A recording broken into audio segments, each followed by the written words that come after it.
ಏನೋ ಹೇಳ್ಬೇಕಂತೆ ಫ್ರೆಂಡು. ಕೇಳಿಸ್ಕೋತೀರಾ? ಬನ್ನಿ ಇಲ್ಲಿ ಕೂತ್ಕೊಳ್ಳಿ. ಕಣ್ಮುಚ್ಚಿ. ಹಾ, ಈಗ ಕೇಳಿಸುತ್ತೆ ನೋಡಿ, ಗಮನ ಕೊಡಿ. ತಡ ಆದ್ರೂ ಎಲ್ಲವೂ ಸರಿಯಾಗಿ ನಡೆಯುತ್ತೆ. ನಿನಗೆ ಏನು ಬೇಕೋ ಅದೇ ನಡೆಯುತ್ತೆ. ನಿನ್ನ ಬದುಕಿನಿಂದ ಕೆಲವರನ್ನ ನಾನು ತೆಗೆದಿದ್ದೇನೆ.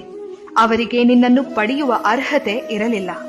ನಿನ್ನ ಪ್ರಾರ್ಥನೆ ನಾ ಕೇಳಿದ್ದೇನೆ, ಹಾಗೆಯೇ ಅವರಾಡಿದ ಮಾತುಗಳನ್ನು ಕೇಳಿದ್ದೇನೆ. ನೀ ಕೇಳಿಸಿಕೊಳ್ಳದೇ ಇರುವ ಸತ್ಯಗಳು ನನಗೆ ಕೇಳಿಸಿದೆ. ನಿನ್ನ ಬೆನ್ನ ಹಿಂದೆ ಅವರಾಡಿದ ನಾಟಕ ನೋಡಿದರೆ ಅಥವಾ ಸತ್ಯವೆಲ್ಲ ತಿಳಿದರೆ ನಿನಗಿನ್ನೂ ನೋವಾಗುತ್ತದೆ ಎಂದು ನಿನ್ನನ್ನು ನನ್ನ ದಾರಿಗೆ ಎಳೆಯುತ್ತಿದ್ದೇನೆ. ಕಷ್ಟ, ಅವಮಾನ, ನಿಷ್ಠೂರದ ಮಾತುಗಳೆಲ್ಲವೂ ನಿನ್ನನ್ನು ನಾ ಪರೀಕ್ಷಿಸುತ್ತಿರುವ ವಿಧಾನಗಳು. ಈ 4 ದಿನದ ಕಷ್ಟಗಳೆಲ್ಲ ಬದುಕಲ್ಲ. ತಾಳ್ಮೆಯಿಂದ ಇರು, ನನ್ನಲ್ಲಿ ನಂಬಿಕೆ ಇಡು. ಎಲ್ಲವೂ ಸರಿಯಾದ ಸಮಯಕ್ಕೆ ನಿನ್ನ ಕೈ ಸೇರುತ್ತೆ. ಎಲ್ಲವೂ ಸರಿಯಾಗೇ ನಡೆಯುತ್ತೆ. ನಿನಗೆ ಒಳ್ಳೇದೇ ಆಗುತ್ತೆ. ನೀ ಪಟ್ಟ ಶ್ರಮ, ಉಂಡ ನೋವುಗಳ ನಡುವೆ ಪುಟಿದೆದ್ದ ನಿನ್ನ ಜೀವನೋತ್ಸಾಹವನ್ನ ನಾನು ಕಂಡಿದ್ದೇನೆ.